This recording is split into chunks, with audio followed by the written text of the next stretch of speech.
NDTV India के YouTube page पर आपका स्वागत है। शाहरुख खान के बेटे आर्यन खान को एक और रात आर्थर रोड जेल में बितानी होगी। उनकी जमानत अर्जी पर आज जो सुनवाई सेशंस कोर्ट की एनडीपीएस अदालत में आज हो रही थी वो कल तक के लिए अब टली है और कल दोपहर 12 बजे से उनकी जमानत अर्जी पर और बाकी आरोपियों की जमानत अर्जी पर सुनवाई होनी है। लेकिन आज लंबी बहस चली बचाव पक्ष और एनसीबी के बीच में। क्या खास बातें रही? मेरे सहयोगी सोहित मिश्रा अंतर कोर्ट पे मौजूद थे। क्या खास बातें रही सोहित आज? जी देखिए, पहले तो ये था कि एनसीबी को सुबह 11 बजे रिप्लाई फाइल करना था, जिसके बाद ये पूरे मामले की सुनवाई होनी थी।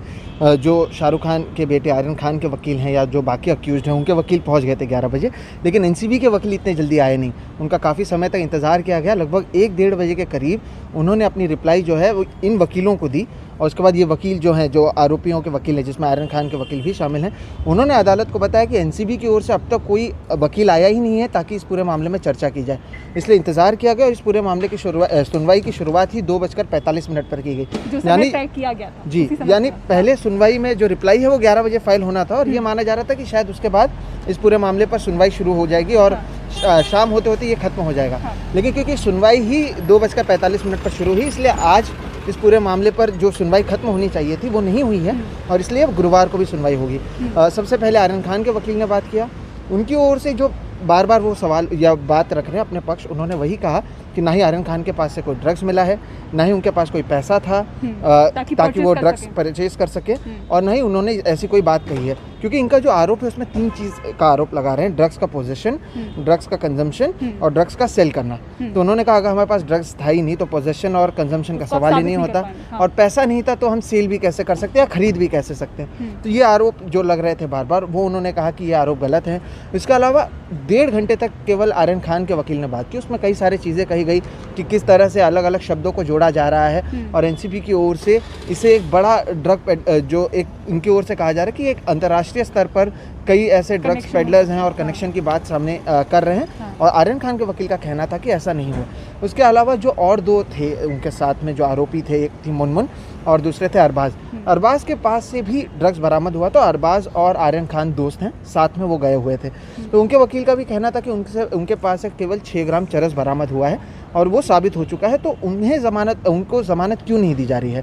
क्योंकि इस पर ज़्यादा से ज़्यादा 1 साल तक सज़ा हो सकता है। तो आखिर उन्हें अब तक क्यों रखा गया है?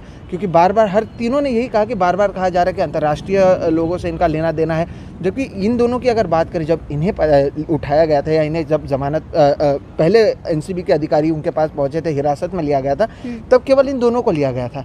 लेकिन जब अगले दिन अदालत में पेश किया गया तब उसमें मुनमुन को भी शामिल किया गया था और 3 लोगों को पेश किया गया था। जबकि मुनमुन के वकील का कहना है के वकील सोहित ये मान रहे हैं कि कंजप्शन के चार्जेस जो आप लगा रहे हैं वो फिर भी हम मान सकते हैं, लेकिन सेल परचेज वाली बात नहीं हो सकती है। अगर 6 ग्राम ही चरस है बिल्कुल तो सेल परचेज वाली बात नहीं हो सकती है। कंजप्शन वाले चार्जेस को लेकर उन्होंने कहा कि ये जरूर हो सकता है। जी बिल्कुल, क्योंकि उनके पास से ड्रग्स मिला था तो उनका ये कहना है कि ड्रग्स ये कंजम्पशन के लिए था और ये बात अरबाज ने एनसीबी के अधिकारियों को भी बताई है क्योंकि रिमांड कॉपी में भी ये बात लिखी गई है। तो उनका कहना है कि जब अरबाज खुद कह रहे हैं कि 6 ग्राम ड्रग्स वो खुद के कंजम्पशन के लिए उन्होंने लाया है तो इसमें दूसरे लोगों को देना या सेल की बात नहीं होती। लेकिन इस पर जब एनसीबी की ओर से बात की गई, सबसे पहले उन्होंने कहा कि आर्यन खान के पास अगर ड्रग्स नहीं मिलता है तो इसका ये मतलब नहीं है कि वो उसमें शामिल नहीं है, क्योंकि उनके जो दोस्त हैं जिनके पास से ड्रग्स मिला है, अरबाज की बात करें तो अरबाज आर्यन खान के घर पर गए थे और ये दोनों एक ही गाड़ी में उस क्रूज तक गए थे। और उनका कहना है कि ये मानना मुश्किल है कि आर्यन खान को नहीं पता कि उनके दोस्त के पास ड्रग्स है और वो उनके घर पर भी आ रहे हैं और इसलिए एक तो उन्हें इसमें शामिल रहना ज़रूरी है। दूसरी बात जो एनसीबी की ओर से की गई वो भी ये कहा गया कि अगर किसी को ज़मानत दी जाती है और अगर वो पावरफुल आदमी है, यानी उनका इशारा आर्यन खान की तरफ ही था, तो हो सकता है कि ज़मानत पर छूटने पर वो पूरे जो इन्वेस्टिगेशन है उस पर बाधा डाले और उसमें कई सारी चीज़ें हो सकती हैं। तो ये सारी बातें कही गई, लेकिन जैसे कि मैंने कहा क्योंकि ये देरी से शुरुआत की गई इस पूरे मामले की सुनवाई तो खत्म नहीं हो पाई और इसलिए गुरुवार को इस पूरे मामले में आगे की सुनवाई जी बिल्कुल। तो मेरे वरिष्ठ सहयोगी सुनील सिंह भी हमारे साथ बने हुए हैं। सुनील जी, जैसा कि सोहित बता रहे थे कि ये खास बात जो एनसीबी की ओर से कही गई, क्योंकि आर्यन खान की तरफ से बार बार जो बचाव पक्ष के वकील हैं कह रहे हैं कि उनके पास से तो कुछ मिला नहीं है, जब्ती हुई नहीं है, तो आखिर किस तरह से उन पर आरोप साबित होगा, इसलिए उनको इस तरह से रखना जेल में हिरासत में वो सही नहीं है। तो इस पे दलील एनसीबी की जो दी जा रही है कि जो 20 आरोपी हैं उनमें से 4 अगर पेडलर हैं और अगर उनसे आर्यन खान का संपर्क है और भले ही उनके पास से कोई सामग्री नहीं मिली हो, लेकिन उसको इस बिना पे हम ये नहीं कह सकते कि वो इसमें शामिल नहीं है, साजिश में शामिल नहीं है। इस तरह इसको आप दलील को किस तरह से देख रहे हैं, या जो आज की दलीलें हैं जो एनसीबी की तरफ से सामने रखी गई उसको आप कैसे देख रहे हैं? देखो पूजा, जो तथ्य हैं जी। वो वही है अब भी जो मेट्रोपॉलिटन मजिस्ट्रेट कोर्ट में थी जबकि जमानत अर्जी दी गई थी पहली बार। उस समय एनसीबी ने मेरिट पे बहस नहीं की। उसमें एनसीबी ने कहा कि इस कोर्ट का ज्यूरिडिक्शन नहीं होता, यानी जो मेरिट है इनको अभी भी जेल के अंदर रखना, जमानत का विरोध करना या जमानत नहीं होने देना, वो कहीं ना कहीं अपने आप में कमज़ोर है, ऐसा मुझे लग रहा है। इसीलिए उन्होंने वहाँ पर टाइम लेने के लिए, समय लेने के लिए वहाँ पे मेरिट का ज्यूरिडिक्शन का मुद्दा उठा दिया। तो उस अदालत ने वहाँ पे कहा कि ये जो अर्जी है यहाँ पे सुनने योग्य नहीं है, तो अभी सेशन कोर्ट में आया है। ये जो विशेष एनडीपीएस कोर्ट है, इसको पूरा अधिकार है इस पूरे मामले में जमानत देने का। तो अब यहाँ पर जो बहस हो रही है वो मेरिट पे हो रही है। अब मेरिट पे बहस हो रही है, तथ्य वही है, लेकिन कौन कैसे रखता है ये सबसे बड़ा अहम होता है इस अदालती सुनवाई में। इसलिए आप देख रही हो कि सतीश माने शिंदे जो अपने आप में बड़ा नाम है, लेकिन वो उन्होंने खुद बहस कम की। उन्होंने एक और विशेष काउंसिल अमित देसाई को लाया। अमित देसाई एक बहुत बड़े वकील हैं, बड़े अच्छे से विषय को रखते हैं, और एक जब बड़ा नाम आता है, अच्छे से रखता है, तो उसका एक असर भी होता है। और खुद एनसीबी अमूमन जिस तरह का ये मामला है, अगर इसमें आर्यन खान नहीं होते तो जैसे मीडिया कवर नहीं करती, वैसे ही जो एएसजी होते हैं वो खुद नहीं आते हैं इस तरह के मामलों में। लेकिन वो किला कोर्ट में भी गए, वो यहाँ पर भी आए, और जब वो आते हैं तो उसको जो विषय है, तथ्य वही है, उसका जो प्रेजेंटेशन है वो उस तरह से रखते हैं ताकि वो बहुत ही प्रभावी लगे। तो उन्होंने जब बात की तब ये कह दिया कि ये समाज को प्रभावित करती है, ड्रग्स का जो है, ये एक इंडिविजुअल केस नहीं, उन्होंने समाज से जोड़ने की कोशिश की। वैसे भी आज के दिन हम देखें तो जो ड्रग्स है, हाँ, काफ़ी युवा उसमें जा रहे हैं, खास करके लॉकडाउन के बाद और भी मामले दिख रहे हैं। तो एक असर, मतलब बात रखने का एक तरीका है। साथ ही उन्होंने इस पूरे मामले को कहीं न कहीं जोड़ने की कोशिश की है अंतर्राष्ट्रीय ड्रग ट्रैफिकिंग से। भले वो चैट के जरिए है, हकीकत में हुआ है नहीं हुआ है अभी वो जांच का विषय है। उन्होंने साथ में उसमें एमईए भी जोड़ दिया कि एमईए के जरिए वो कुछ पता लगा रहे हैं, यानी जो केस है वो अभी भी इन्वेस्टिगेशन किया, जांच की जा रही है, और उसका जो तार है वो विदेशों से जुड़े हुए हैं। तो इससे क्या केस तक बड़ा हो जाता है, तो जज भी उस हिसाब से सोचते हैं।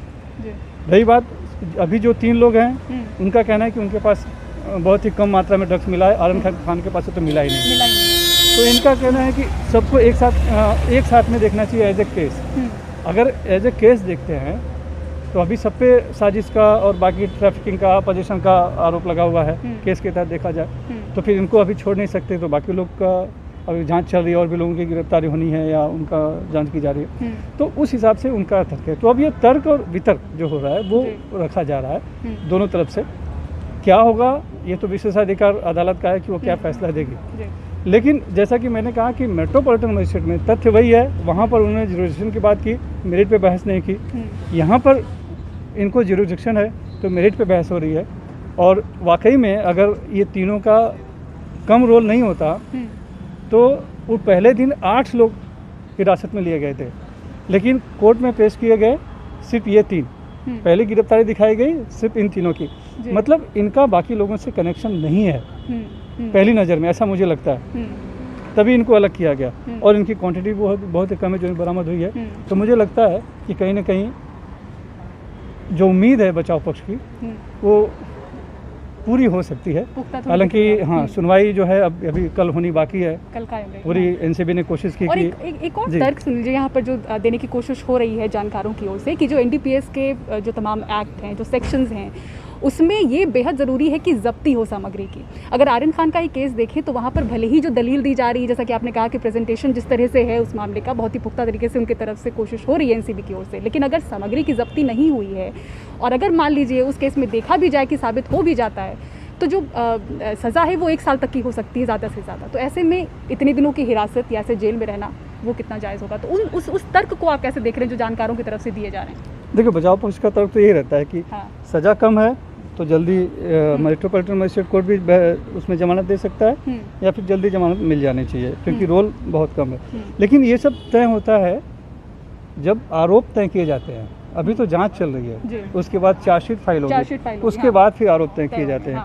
तो उस दौरान सबके अपने अपने आरोप अलग अलग होते हैं, तब वो ज़्यादा माना जाता है कि हाँ इनका रोल एविडेंस को कम है, लेके इनका एनसीबी रोल कितनी कम है। पुख्ता प्लेटफॉर्म पे जमीन पे रही दिख रही है बात, हाँ, आर्यन खान के पास से कुछ नहीं मिलने के जो दावा किया जा रहा है, हाँ। तो एनसीबी ने भी नहीं कहा है कि उनके पास से कुछ मिला है, लेकिन एनसीबी का ये कहना है हाँ। कि उनके मोबाइल से चैट मिले हैं, चैट, वो हाँ। चैट में ड्रग्स के बारे में डीलिंग हो रही है। हाँ। उनसे पूछताछ के आधार पर अचित कुमार की गिरफ्तारी हुई है जो ड्रग पैडलर है। हाँ। और इतना ही नहीं, तो ये बढ़कर आपने अभी सुना नहीं होगा, पहले आज जो हाँ। दलील आपने सुनी एनसीबी की तरफ से हाँ। कि सिर्फ ड्रग्स पास में मिलना ही अपराध नहीं है। मेरे साथ जो व्यक्ति है, मेरा जो साथी है, उसके पास connection अगर है। ड्रग्स है और मुझे उसकी अगर जानकारी है तो वो भी ड्रग्स के पोजीशन के तहत आता है। एक व्याख्या है देखिए जी जोड़ने की, जी तो ये सब जो है कहीं ना कहीं असर करता है, और यही इसीलिए आज एएसजी अनिल सिंह की यहाँ पे जरूरत उन्होंने अपनी बताई है, अपना महत्व बताया है कि भाई इसमें क्यों नहीं जमानत मिलनी चाहिए। तो ये कोशिश है पूरी तरह से कि इसे एक साजिश के तहत दिखाना पूरे केस को, अंतर्राष्ट्रीय ड्रग्स पैडलिंग से जोड़ना, और जांच अभी चल रही है। तो ऐसे लोग स्वाभाविक तौर पर आर्यन खान शाहरुख खान के बेटे हैं, बड़े लोग किस तरह हैं, से तो प्रभावित प्रभावित कर कर सकते सकते हैं। हैं, छेड़छाड़ कर सकते हैं, वो सब बातें वो तो सभी जमानत में, मतलब जमानत लेने में एनसीबी से, मतलब एनसीबी क्या कहें कि जो सरकारी एजेंसियां इसी तरह विरोध करती हैं, और जो बचाव पक्ष होता है वो कहता है कि भाई उसमें जब जमानत मिलती है तो कंडीशन होता है कि आप ये नहीं कर सकते, ये नहीं कर सकते, ये नहीं कर सकते, तो हम वो क्यों करेंगे, तो वो मुद्दा नहीं है, लेकिन मुद्दा बनता है ये सब। बिल्कुल, बहुत बहुत शुक्रिया सुनील जी, सोहित, तमाम जानकारी के लिए। तो आपने विस्तार से सुना कि आज कोर्ट के अंदर क्या दलीलें रखी गई बचाव पक्ष की ओर से और एनसीबी की ओर से, और कल भी ये कायम रहने वाला है इसी कोर्ट में, सेशंस कोर्ट की एनडीपीएस अदालत में कल 12 बजे सुनवाई शुरू हो सकती है, और देखना होगा कि क्या आर्यन खान को और जो बाकी आरोपी हैं जिनकी ज़मानत अर्जी पर सुनवाई हो रही है उन्हें ज़मानत कल मिल पाती है या नहीं। जो दलीलें हैं कल भी चलती रहेंगी। मुंबई से सुनील सिंह, सोहित के साथ पूजा भारद्वाज, एनडीटीवी इंडिया के लिए।